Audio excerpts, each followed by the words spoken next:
Hi friends, अभिमान academy की इस सीरीज में एक बार फिर से आपका स्वागत है। और मैंने आपको पहले ही बताया था कि एनसीईआरटी के अनुसार जो भी ज्योग्राफी के इंपॉर्टेंट क्वेश्चंस हैं उसकी सीरीज हम आपके लिए जल्दी लेकर आएंगे। तो उसका थर्ड पार्ट आज चल रहा है। मैंने आपको 2 पार्ट इससे पहले मैं आपको पढ़ा चुका हूँ। चलिए शुरुआत करते हैं आज के फर्स्ट क्वेश्चन से। क्वेश्चन हमसे पूछा गया है कि उत्तर भारत में हिमालय क्षेत्र के सहारे फैले समतल मैदान के बारे में मैदान को क्या कहा जाता है। तो आप इसका उत्तर जो है मुझे बताइए कि इसका उत्तर क्या होना चाहिए। ऑप्शन आपके सामने दिए हुए हैं, तो आप इसके ऑप्शंस के हिसाब से मुझको यहाँ बताइए कि इसका उत्तर क्या होना चाहिए। उत्तर भारत में हिमालय क्षेत्र के सहारे फैले समतल मैदान को क्या कहा जाता है। ठीक है ना, तो इसको भाबर कहा जाता है। क्या कहा जाता है? भाबर। तो इसका सही आंसर जो होगा वो हो जाएगा भाबर। चलिए चलते हैं नेक्स्ट क्वेश्चन पर। क्वेश्चन है, संपूर्ण भारत के कितने % भूभाग पर पर्वत और पहाड़ियों का विस्तार है। आपसे पूछा गया है कि संपूर्ण भारत के कितने % भूभाग पर पर्वत और पहाड़ियों का विस्तार है। और पर्वत और पहाड़ी मतलब 10.7 है, 18.6 है, 29.3 है, 43% है। देखिए, अगर मैदान पूछते तो 43% होते, लेकिन आपसे पूछे पर्वत और पहाड़ तो ये 29.7% आपका यहां पर उत्तर हो जाएगा। चलिए चलते हैं नेक्स्ट क्वेश्चन पर। 10 डिग्री चैनल किस किस के बीच में स्थित है। 10 डिग्री चैनल आपसे पूछा गया है कि 10 डिग्री चैनल किस किस के बीच में स्थित है। तो आपको पता होना चाहिए कि भारत की जो आकृति है कुछ इस तरीके से है। यहाँ पर आपका अंडमान निकोबार द्वीप समूह है, और यहाँ पर अंडमान है और यहाँ पर निकोबार है। अंडमान और निकोबार के बीच में एक जगह स्थित है जिसको हम कहते हैं कार निकोबार। ये कार निकोबार 10 डिग्री चैनल के ही पास में है, और इसको हम कहते हैं छोटा अंडमान और कार निकोबार के बीच में। तो छोटा अंडमान जो है और कार निकोबार के बीच में यहां पर स्थित है 10 डिग्री चैनल। ठीक है ना, तो आपका जो उत्तर हो जाएगा छोटा अंडमान और कार निकोबार, यहां पर इसका सही उत्तर हो जाएगा। चलिए चलते हैं नेक्स्ट क्वेश्चन पर। वर्ष 1953 में जब आंध्र प्रदेश राज्य का एक अलग राज्य बना तब उसकी राजधानी क्या थी। देखिए, भाषाई आधार पर 1953 में सबसे पहले बनने वाला ये फजल अली आयोग बना था, उसकी अध्यक्षता में बना था पहला, और इसकी जो राजधानी थी वो कुरनूल बनाई गई थी। क्या बनाई गई थी? कुरनूल। अब क्वेश्चन ये है कि गुंटूर भी आंध्र प्रदेश में है। यहाँ पर क्या है? देखिए, यहाँ पर भारतीय तंबाकू अनुसंधान संस्थान है। भारतीय तंबाकू बोर्ड अनुसंधान संस्थान कहाँ पे है? गुंटूर में। लेकिन क्योंकि इस प्रश्न में आपसे ये नहीं पूछा गया है कि तंबाकू बोर्ड अनुसंधान संस्थान कहाँ है, यहां आपसे पूछा गया था कि आंध्र प्रदेश का एक अलग राज्य बना तब उसकी राजधानी क्या थी, तो उसकी राजधानी कुरनूल थी। इसका आंसर कुरनूल सही हो जाएगा। अगला क्वेश्चन है, निम्नलिखित में से किस राज्य की सीमा से राजस्थान सटा हुआ नहीं है। आपसे पूछा है राजस्थान किससे सटा हुआ नहीं है। गुजरात से सटा हुआ नहीं है, महाराष्ट्र से नहीं है, हरियाणा से नहीं है, यूपी से सही है। ठीक है, तो आपको पता होगा कि महाराष्ट्र जो है बिल्कुल ही अलग पड़ जाता है, तटीय प्रदेशों में आता है, और गुजरात, हरियाणा और उत्तर प्रदेश तीनों की सीमा किसके साथ टच है। आजकल ज्योग्राफी के एनसीईआरटी में इस तरह के क्वेश्चंस काफी पूछने के लिए आ रहे हैं एग्जाम्स में, आप देख भी रहे होंगे। मैप ज्यादा बढ़ गया है। निम्नलिखित में से कौन सा राज्य पहले नेफा के नाम से जाना जाता था। आपसे पूछा गया है कि कौन सा ऐसा राज्य है जो पहले नेफा के नाम से जाना था। नेफा अरुणाचल प्रदेश को हम बोलते थे, तो यहाँ पर नेफा जो है NEFA, नेफा अरुणाचल प्रदेश को। अगला क्वेश्चन है, निम्नलिखित में से किस देश के साथ भारत की अंतरराष्ट्रीय सीमा नहीं लगती है। आपसे पूछा गया है भारत की अंतरराष्ट्रीय सीमा किसके साथ नहीं लगती है। देखिए, पाकिस्तान से हम टच करते हैं, नेपाल से हम टच करते हैं, भूटान से, लेकिन श्रीलंका के बीच में मन्नार की खाड़ी आ रही है ना। श्रीलंका के बीच में क्या आ रही है? मन्नार की खाड़ी। यहां पर श्रीलंका स्थित है, यहां पर बीच में सेतु समुद्रम कहें या मन्नार की खाड़ी कहें, मन्नार की खाड़ी। इससे हम ये नहीं कह सकते कि हमारी अंतरराष्ट्रीय सीमा इसके साथ टच है। जल संधि के द्वारा हम श्रीलंका से टच है, तो इसका आंसर ये हो जाएगा। अगला क्वेश्चन है, भारत की सबसे छोटी सीमा भारत के किस देश के साथ लगती है। देखिए, ऑप्शन के ऊपर डिपेंड है। यहां पर अगर अफगानिस्तान होता, यहां पर यदि अफगानिस्तान होता तो अफगानिस्तान सही उत्तर होता, क्योंकि उसके साथ हमारी जो सीमा है 176 किलोमीटर है। लेकिन क्योंकि दिए हुए ऑप्शन में अफगानिस्तान है ही नहीं, तो यहां पर जो ऑप्शन है उनके अनुसार हमारी सीमा भूटान के साथ सबसे कम लग रही है। अगला क्वेश्चन है, निम्नलिखित में से कौन सा द्वीप भारत और श्रीलंका के बीच में स्थित है। सब जानते हैं इसको एडम्स ब्रिज कहते हैं। एडम मतलब भगवान श्री राम, तो एडम्स ब्रिज कहते हैं। रामेश्वरम भी इसको कहा जाता है, एडम्स ब्रिज भी कहा जाता है, पाक जल संधि भी कहते हैं, खाड़ी पूछे तो मन्नार की खाड़ी कहते हैं। भारत और श्रीलंका को ये अलग करता है। अगला क्वेश्चन है, भारत का एकमात्र शीत मरुस्थल कौन सा है। भारत का एकमात्र शीत मरुस्थल सब जानते हैं क्या है, लद्दाख है। यूनियन टेरिटरी बना है अभी, तो ये हमारा अलग है। शीत मरुस्थल कहा जाता है। भारत का कौन सा भूआकृतिक विभाग प्राचीनतम है? देखिए प्राचीनतम तो अगर कहा जाए तो यहां ऑप्शन में प्रायद्वीपीय होता, तो प्रायद्वीपीय होता तो ज्यादा अच्छा होता, लेकिन ऑप्शन में यहां पर प्रायद्वीपीय नहीं दिया हुआ है। भूआकृति विभाग का सबसे प्राचीनतम जो है, लेकिन जो ऑप्शन दिए हुए हैं उन्हीं के अनुसार हमारा क्या हो जाएगा यहाँ पर हमारा हो जाएगा उत्तर पर्वतीय क्षेत्र यहाँ पर, क्योंकि यहाँ पर इसके दक्षिणी हिस्से में अरावली पर्वत श्रेणी आती है जो दुनिया के सबसे प्राचीनतम पर्वतों में से एक है। अगला क्वेश्चन है भारतीय मानक समय और ग्रीनविच मानक समय में कितना अंतर है? ठीक है ना, तो भारतीय 5.5 घंटे प्लस में, 5.5 घंटे प्लस में जो है हम हमारा समय वहां से ग्रीनविच से आगे है। ग्रीनविच जीएमटी मीन टाइम बोलते हैं। हैदराबाद का जुड़वा नगर कौन सा है? आपसे पूछा गया है हैदराबाद का जुड़वा नगर। देखिए हैदराबाद का जो जुड़वा नगर है वो है सिकंदराबाद। क्या है? सिकंदराबाद, आंध्र प्रदेश में जो पड़ता है। अगला क्वेश्चन है भारत की सबसे लंबी स्थलीय सीमा किस देश के साथ है?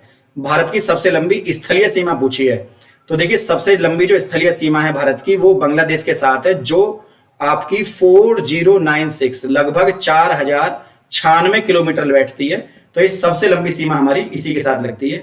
अगले क्वेश्चन को देख लेते हैं। भारतीय उपमहाद्वीप में मूलतः एक विस्तार भूखंड पाया जाता है जिसको हम क्या कहते हैं? देखिए भारतीय उपमहाद्वीप में मूलतः एक विस्तार भूखंड पूछा गया है, तो यहां पर क्या आ जाएगा? यहां पर इसका आंसर हो जाएगा गोंडवाना लैंड। तो गोंडवाना लैंड का हम हिस्सा हैं, ये सभी जानते हैं। चाटांग पठार कहां स्थित है? देखिए अगर हमारे लद्दाख में चीन के सैनिक घुसेंगे तो उनको चाटा पड़ेगा। चाटांग मतलब चाटा, चाटांग जो है लद्दाख में पड़ता है, याद रखें आप, लद्दाख में चीनी नहीं घुसने चाहिए, चाटांग लद्दाख में पड़ता है, सो आप याद रखें। कोई ना कोई ट्रिक बना लें अपने हिसाब से आप, ठीक है ना। लक्षद्वीप में द्वीपों की संख्या कितनी है? पूछा गया है लक्षद्वीप समूह में द्वीपों की संख्या कितनी है? लक्षद्वीप में द्वीपों की संख्या 36 है। बहुत कॉमन क्वेश्चन हो गया, अब ये कम ही आता है, पूछ लेते हैं। लक्षद्वीप किस सागर में स्थित है? अरब सागर में स्थित है लक्षद्वीप। अगला क्वेश्चन है किस भारतीय राज्य की सीमा सर्वाधिक राज्यों के साथ स्पर्श करती है? देखिए यूपी की सीमा सर्वाधिक राज्यों के साथ स्पर्श करती है। अगला क्वेश्चन है कोच्चि का जुड़वा नगर कौन सा है? देखिए कोच्चि का जुड़वा नगर क्या है? कोच्चि का जुड़वा नगर हो जाएगा कोट्टायम। क्या हो जाएगा? कोट्टायम। अगला क्वेश्चन है भारत का पूर्व समुद्र तटीय किस नाम से जाना जाता है? भारत का पूर्वी तट पूछा है। देखिए मैं यहां पर एक आपको डायग्राम बनाता हूं। ये भारत का जो है ये ईस्टर्न वो है हमारा कोस्ट, और ये हमारा वेस्टर्न कोस्ट है। ये पूर्वी तट है, पश्चिमी तट है। तो आपसे पूर्वी तट पूछा है। पूर्वी तट को कोरामंडल तट कहते हैं। क्या कहते हैं? कोरामंडल। और आपका देखिए गुजरात से लेकर और गोवा तक, गुजरात से लेकर गोवा तक इसको कहते हैं कोंकण तट, और गोवा से लेकर और कन्याकुमारी तक ये कहते हैं मालाबार तट। लेकिन क्वेश्चन में पूछा गया है पूर्वी तट, तो इसका आंसर हो जाएगा कोरामंडल तट, ठीक है ना। अगला क्वेश्चन देख लीजिए, निम्नलिखित में से कौन सा देश भारतीय उपमहाद्वीप के अंतर्गत शामिल नहीं है? देखिए भारतीय उपमहाद्वीप की बात करें तो बात चल रही है जमीन की। बात जब जमीन की चल रही है तो पाकिस्तान हमसे टच करता है, नेपाल भी हमसे टच करता है, यहाँ पर बांग्लादेश यहाँ पर हमसे टच करता है, बांग्लादेश यहाँ पर है। लेकिन श्रीलंका पानी में है और बीच में मन्नार की खाड़ी आ रही है, तो श्रीलंका अलग हो जाएगा। उपमहाद्वीप का मतलब है भूखंडीय आधार पर जमीन से जुड़ा हुआ हो, तो ये श्रीलंका हमसे टच नहीं है, पानी है बीच में। भारत पाकिस्तान के बीच की सीमा का निर्धारण किसने किया? सब जानते हैं, रेडक्लिफ ने करा। लेकिन कई बार रेडक्लिफ का पूरा नाम आ जाता है सर सिरिल जॉन रेडक्लिफ, इसका सही आंसर होगा। अगला क्वेश्चन है भारत का संलग्न क्षेत्र प्रादेशिक जल सीमा से आगे कितने समुद्री मील है? देखिए यहां पर जो आपसे पूछा गया है वो पूछा गया है प्रादेशिक टेरिटरीज पूछी गई है जल सीमा की, वो हमेशा 24 मील होती है। यदि यहां पर आपसे EEZ पूछा जाता, आपसे क्या पूछा जाता? EEZ का मतलब होता है इकोनॉमिक एक्सक्लूसिव इकोनॉमिक जोन, है ना। आर्थिक क्षेत्र पूछते तो 200 मील उत्तर होता। लेकिन और केवल आपसे भारत का जो प्रादेशिक संलग्न क्षेत्र पूछते तो आपसे 12, ये आपका प्रादेशिक जल सीमा पूछिए तो 24 मील, और हमारा स्थलीय सीमा पूछते तो 12 मील तक हमारी क्षेत्र पड़ता है जहां तक नाविक फिशिंग कर सकते हैं। कोरी निवेशिका जिस पर स्थित है वह क्या है? देखिए कोरी निवेशिका कहां स्थित है? भारत का जो ये जो एरिया है ये आपका गुजरात का है, और यहां पर है कच्छ का रण। क्या है यहाँ पर? कच्छ का रण। तो कच्छ के रण में कोरी निवेशिका स्थित है, इसका आंसर हो जाएगा आपका डी। अगला क्वेश्चन है न्यूमूर द्वीप किन दो देशों के बीच में विवाद का कारण है? न्यूमूर द्वीप देखिए भारत और बांग्लादेश के बीच में विवाद का कारण रहा है। जो बीघा समझौता है 137 गांव अभी हमने बांग्लादेश को दिए हैं। अगला क्वेश्चन है निम्नलिखित में से कौन सा राज्य भारत के वृहद प्रायद्वीपीय पठार का भाग नहीं है? देखिए आपसे पूछा गया है भारत के वृहद प्रायद्वीपीय पठार का भाग नहीं है। अब प्रायद्वीपीय पठार का बात जब भी आपसे ये करेगा तो आप यहां पर मध्य प्रदेश लगाएंगे, क्योंकि मध्य प्रदेश जो पड़ता है ये आपके भारत के बीचों बीच में पड़ता है। यहां पर इसके ऊपर का हिस्सा मालवा का पठार, इसके नीचे का हिस्सा मन्नार का पठार कहलाता है। क्योंकि ये भारत के बीचों बीच में, इसलिए प्रायद्वीपीय पठार का भाग नहीं है। बाकी आप देख रहे होंगे महाराष्ट्र, आंध्र प्रदेश और उड़ीसा तीनों ही समुद्र के किनारे स्थित है। ये मध्य प्रदेश बीच में है, तो इसका आंसर हो जाएगा मध्य प्रदेश। अगले क्वेश्चन पर चलते हैं। भारत के सुदूर पूर्व में कौन सा देश भारत के सर्वाधिक लंबी अंतरराष्ट्रीय सीमा है? देखिए ऑप्शन जो है, ऑप्शन के हिसाब से आप तय करेंगे पूरब में। जहां तक बात हम पूरब की कर रहे हैं तो पूरब में यहां पर हमारे पास पूरब में कौन है? ये पहली बात तो यहां पर पूरब में म्यांमार है, इस तरीके से यहां पर म्यांमार है, तो ये म्यांमार, तो ये पूरब है भारत का, और पूरब में कौन है हमारे? म्यांमार। तो जो ऑप्शन है म्यांमार, ये बी ऑप्शन इसका सही हो जाएगा, बी ऑप्शन। इसमें कहीं भी दूर दूर तक कोई सोच नहीं है। निम्नलिखित में से वह क्षेत्र कौन सा है जिसकी सीमा अरुणाचल प्रदेश से नहीं लगती? अब अरुणाचल प्रदेश के किसकी सीमा नहीं लगती आपको बताना है। मणिपुर की सीमा अरुणाचल प्रदेश से नहीं लगती, असम लगता है, नागालैंड लगता है, भूटान लगता है, लेकिन मणिपुर की सीमा जो है ये आपका अरुणाचल प्रदेश के साथ नहीं लगती है। अगला क्वेश्चन है, निम्नलिखित भारतीय नगरों में से कौन सा एक सबसे अधिक पूरब की ओर स्थित है? देखिए पूरब की ओर स्थित है। अब ये कुछ क्वेश्चन ऐसा है जैसे कौन बनेगा करोड़पति में पूछा गया था। ये आपको भारत की लोकेशन खींचनी होगी और उसमें आंध्र प्रदेश, भोपाल, बेंगलोर। देखिए लखनऊ जो है सबसे पूरब में स्थित है, तो इसका आंसर जो हो जाएगा वो क्या हो जाएगा? वो सी हो जाएगा। अगला क्वेश्चन है, रांची शहर स्थित है। रांची के एम एस धोनी साहब रहने वाले हैं और झारखंड के रहने वाले हैं, तो झारखंड में है रांची, आपको पता होना चाहिए बात। भारत के अरब सागर और बंगाल की खाड़ी में समुद्र तटीय सीमा। देखिए घुमा फिरा के सवाल आपसे ये पूछ लिया है कि भारत की तटीय सीमा कितनी है, तो आपको पता होना चाहिए भारत की तटीय सीमा है 6100 किलोमीटर। ऑप्शन सी इसका सही आंसर होगा। अगर इसमें लक्षद्वीप समूह और अंडमान निकोबार द्वीप समूह को लगा दें तो ये हो जाता है 7516.5 किलोमीटर, लेकिन वो पूछा नहीं है, केवल भारत की तटीय सीमा पूछी गई है, अखंड भारत की, मतलब इसमें द्वीपों को शामिल नहीं किया गया है। निम्नलिखित में से वह राज्य कौन सा है जिसकी सीमा मिजोरम से नहीं लगी हुई है?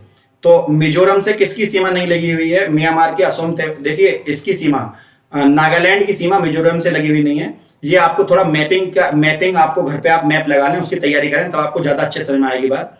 ये कह रहे हैं भारतीय प्राचीन सुपर महाद्वीप गोंडवाना लैंड का भाग निम्नलिखित वर्तमान में से कौन सा भूभाग शामिल है? देखिए गोंडवाना लैंड में पहले आप जब धरती को बांटेंगे तो यहां पर अमेरिका पड़ेगा, यहां पर ऑस्ट्रेलिया पड़ेगा, यहां पर उत्तरी दक्षिण अमेरिका पड़ेगा, यहां पर अफ्रीका पड़ेगा, है ना। तो और ये सारे हिस्से ही आप देख रहे हैं ये दक्षिण में आ रहे हैं, और आपसे यही पूछा गया है गोंडवाना लैंड। देखिए गोंडवाना लैंड साउथ का एरिया है, तो इसका उत्तर हो जाएगा ये सभी, क्योंकि दक्षिण अमेरिका, अफ्रीका और ऑस्ट्रेलिया तीनों ही दक्षिण में है और गोंडवाना लैंड दक्षिण का हिस्सा है, तो इसका आंसर इस लिहाज से क्या होना चाहिए? डी होना चाहिए। अगला क्वेश्चन है, क्षेत्रफल के क्रम के हिसाब से भारत के 3 बड़े राज्य कौन से हैं? देखिए भारत में सबसे बड़ा तो राजस्थान है, उससे छोटा मध्य प्रदेश है, उससे छोटा महाराष्ट्र। इसका आंसर हो जाएगा ए। इसका आंसर क्या हो जाएगा? ए आंसर इसका सही होगा, राजस्थान, महाराष्ट्र, मध्य प्रदेश, राजस्थान, मध्य प्रदेश और महाराष्ट्र। अगला क्वेश्चन है, निम्नलिखित में से कौन सा जोड़ा सही नहीं है? देखिए ये आप बड़ा बेसिक क्वेश्चन है। मदुरै तमिलनाडु में स्थित है, तमिलनाडु में स्थित है मदुरै। झांसी आपका मध्य प्रदेश में नहीं है भाई, यूपी में है, जहां उत्तर और दक्षिण गलियारा एक दूसरे को काटते हैं। हरिद्वार उत्तराखंड में ही है और अलवर आपका राजस्थान में है। बिल्कुल सब सही है, लेकिन एक गलत था इसमें, झांसी उत्तर प्रदेश में है। भारत की सबसे बड़ी सुरंग जवाहर सुरंग कहां पे है? अब आप सोच रहे होंगे उपरोक्त में ऑप्शन में तो है नहीं, क्योंकि इसका आंसर यहां पर होना चाहिए, इनमें से कोई नहीं, क्योंकि ये जो स्थित है ये जम्मू एंड कश्मीर में स्थित है, जम्मू एंड कश्मीर में जवाहर सुरंग स्थित है। अच्छा अब बात ये आती है कि दासी, अराकान योमा और पटकाई क्या है? ये देखिए ये म्यांमार और भारत को अलग करते हैं, म्यांमार और भारत को अलग करने वाली पहाड़ियां हैं, और इन तीनों का भी आपको पता होना चाहिए। लेकिन जवाहर सुरंग की बात कर रहे हैं तो जम्मू कश्मीर में है। जवाहर सुरंग कहां पे है? जम्मू कश्मीर में। कई बार हो जाता है कि आपको पता होना चाहिए, इनमें से कोई नहीं भी कई बार ऑप्शन में आ जाता है और बच्चे उसको देखकर गलती करते हैं, इसलिए 2-4 क्वेश्चन इस तरह के रखे गए हैं। अगला क्वेश्चन है, कपिलधारा जलप्रपात किस नदी पर स्थित है? कपिलधारा जलप्रपात नर्मदा नदी पर है, याद रखें, है ना, कपिलधारा नर्मदा नदी पर है। देखिए ये जलप्रपात किसे कहते हैं पहले आप समझ लीजिए, वाटरफॉल। जब पहाड़ से पानी नीचे गिरता है उसको जलप्रपात कहते हैं, वाटरफॉल्स कहते हैं। जोग जलप्रपात या गढ़सोप्पा जलप्रपात भारत का सबसे बड़ा जलप्रपात है, और इसी का नाम महात्मा गांधी जलप्रपात भी है, क्योंकि यहां पर Mahatma Gandhi hydro power plant है, बिजली का प्लांट है, उसी के नाम पर इसका नाम है, महात्मा गांधी पूरे का ही नाम रख दिया गया है। अगला क्वेश्चन है, भारत का सबसे ऊंचा जलप्रपात कौन सा है? मैंने आपको अभी बताया जोग जलप्रपात है, जो कर्नाटक में शरावती नदी पर स्थित है। अगला क्वेश्चन है निम्नलिखित में से कौन सा जोड़ा सही नहीं है। देखिए जोग जलप्रपात कर्नाटक में शरावती नदी पर सही है। धुआंधार मध्य प्रदेश में, सबसे ज्यादा वन पाए जाते हैं मध्य प्रदेश में, और मध्य प्रदेश को टाइगर स्टेट भी कहा जाता है, टाइगर स्टेट। और भारत में सबसे ज्यादा वन कहां पाए जाते हैं, वो भी मध्य प्रदेश में पाए जाते हैं, ये सही है। हुंडरू झारखंड में, ये भी सही है। लेकिन पापनाशम जो है हिमाचल प्रदेश में, ये ऑप्शन गलत हो जाएगा। तो इसका जो है बी ऑप्शन यहां पर पूरी तरीके से गलत है, पापनाशम। महात्मा गांधी जल विद्युत परियोजना का प्लांट कहां पर स्थित है। मैंने आपको अभी बताया था कि महात्मा गांधी पावर प्लांट के नाम पे इसका नाम जोग जलप्रपात है, तो यहां पर है। देखिए जहां तक शिव समुद्रम का बात करें तो ये कावेरी नदी पर स्थित है, कावेरी नदी पर। अगला क्वेश्चन है हुंडरू जलप्रपात कहां पर है। देखिए हुंडरू जलप्रपात वैसे तो झारखंड में है, लेकिन नदी पूछी गई है तो स्वर्ण रेखा नदी बहुत चर्चाओं में रहती है, स्वर्ण रेखा नदी पर हुंडरू जलप्रपात है। अगला क्वेश्चन है निम्नलिखित में से कौन सा सुमलित नहीं है, कौन सा जोड़ा सही नहीं है। देखिए शिव का प्रयोग शेष शिव है, शिव समुद्रम। शिव समुद्रम जलप्रपात कावेरी है, कावेरी को दक्षिण की पवित्र गंगा भी कहते हैं। धुआंधार जलप्रपात नर्मदा नदी पर है ना, और सहस्त्रधारा बाल्दी नदी पर है। लेकिन गढ़सोप्पा जो है ये शरावती नदी पर है, कर्नाटक में, जहां पर दुनिया का भारत का सबसे ऊंचा वाटरफॉल है जलप्रपात, जोग जलप्रपात। तो इसका डी ऑप्शन गलत हो जाएगा। विश्वविख्यात जोग या गढ़सोप्पा जलप्रपात किस राज्य में स्थित है। मैंने आपको कई बार ये क्वेश्चन घुमा घुमा कर रखा है। कर्नाटक में स्थित है, शरावती नदी पर, कर्नाटक में शरावती नदी पर। अगला क्वेश्चन है निम्नलिखित में से कौन सा जोड़ा सही है, इनको मिलाइए आप। तो आप देख रहे होंगे कि जो जोग जलप्रपात है वो शरावती नदी पर है, जो शिव समुद्रम है वो कावेरी नदी पर है। देखिए शिव अपने ऊपर गंगा रखते हैं और दक्षिण की गंगा कौन है, कावेरी। तो आप इसको ऐसे भी याद रख सकते हैं, शिव जी ने समुद्र मंथन में गंगा को जो है धारण करा है। गंगा को, दक्षिण की पवित्र गंगा कावेरी है दक्षिण की, और वृद्ध गंगा है वो गोदावरी है। और भारत की गंगा को कहते हैं 2525 किलोमीटर दूर है, लंबी है इसकी। अच्छा कपिल धारा जो है, ये कपिल धारा जलप्रपात मैंने आपको बताया ये गोदावरी नहीं है, नर्मदा है। ये इसका आंसर यहां पे होना चाहिए नर्मदा। तो आपको यहां पर जो ऑप्शन दिए हुए हैं उसके हिसाब से इसका आंसर 2 और 3 हो जाएगा, क्योंकि यहां दूसरा और तीसरा दोनों ही आंसर सही है। अगला क्वेश्चन है 46, निम्नलिखित में से कौन सा युग्म सुमलित है। देखिए आपको पता होगा कि मैंने आपको कई बार बताया अभी अभी वीडियो के माध्यम से, जोग जलप्रपात शरावती नदी पर है कर्नाटक में, शिव समुद्रम कावेरी है, शिव कावेरी, धुआंधार नर्मदा पर है, और गोकक पर ही है। तो इसका 1 2 3 4 सही क्रम है, आपको लगाने की कोई आवश्यकता नहीं है। अगला क्वेश्चन है एशिया का सबसे बड़ा जलप्रपात हुंडरू कहां पर है। मैंने आपको बताया हुंडरू जलप्रपात स्वर्णरेखा नदी पर है, और स्वर्णरेखा नदी कहां पर है, झारखंड में। लेकिन यहां पर आपको जगह दे दी गई है रांची, तो इसका आंसर रांची हो जाएगा। अगला क्वेश्चन है नीलगिरी के पर्वतीय क्षेत्र में कौन सा जलप्रपात स्थित है। देखिए नीलगिरी के पर्वतीय क्षेत्र में जो स्थित है वो है पायकारा। वो क्या है, पायकारा स्थित है, इसको आप याद रखें। अगला क्वेश्चन है सहस्त्रधारा जलप्रपात कहां स्थित है। देखिए सहस्त्र बहुत सारी धाराएं जहां बहती हो, श्रीनगर से काफी सारी नदियां निकल कर आती हैं, है ना। सिंधु नदी तंत्र पूरा जम्मू कश्मीर, मानसरोवर झील से जम्मू कश्मीर से होता हुआ आ रहा है। गोकक जलप्रपात कहां पर है, ठीक है ना, गोकक जलप्रपात कहां पर है, ये है आपका बेलगांव में, ठीक है। अच्छा ये काफी सारी चीजें हमने आपको ऐसी कराई जो वीडियो के माध्यम से। वीडियो यदि आपको अच्छी लगी हो तो वीडियो को लाइक शेयर, और इंस्टाग्राम पर भी अपना लिंक दिया गया है, इंस्टाग्राम पर अभिमान और अंडरस्कोर अकेडमी के नाम से है। यूट्यूब पे आप सर्च करके इसको सब्सक्राइब का एक बटन आएगा, यहाँ पर बेल आइकॉन को आप इसको क्लिक करना ना भूलें, इस पर ऑल करना ना भूलें, ताकि आपको कोई भी आने वाली जो वीडियो है उसका नोटिफिकेशन समय से मिल जाए। फ्रेंड आज के लिए इतना ही। वीडियो यदि पसंद आई हो तो लाइक और शेयर और चैनल को सब्सक्राइब करना ना भूलें। जय हिंद, जय भारत।